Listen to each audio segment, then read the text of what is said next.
በስማ ስጋው ገራሚ ነው። አንተ ስማ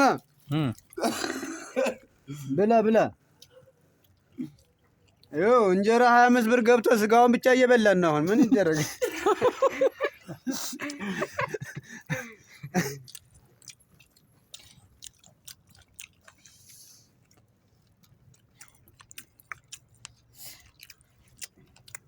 ኑሮ ውድነት ነው።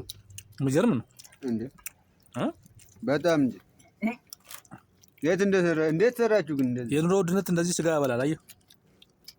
ሰዎቹ መኪና ቆመዋል። እኛም ሰዎቹ መኪና ቆመዋል። ናፍጣ ሰዎች ስጋ ረከሰ።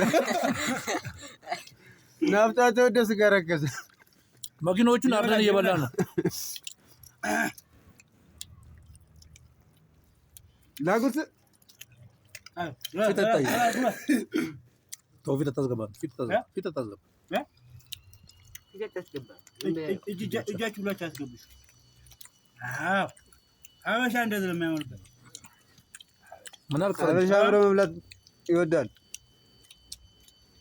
ሀበሻ ስራ ነው የማይወድ እንጂ እውነቱን ሀበሻ ስራ አይወድም፣ ምግብ ነው የሚወድ። እና ሳይሰራ ነው እንደዚህ የሚበላው። እና ምንድን ነው ያረድከው ግን? ውሻ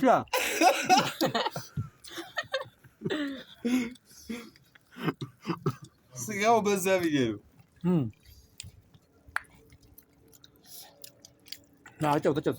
አጫውቱ ብሉ። ወዴት ነው ወደኋላ ዝምዝም የምትለው? ባሊቶ ነው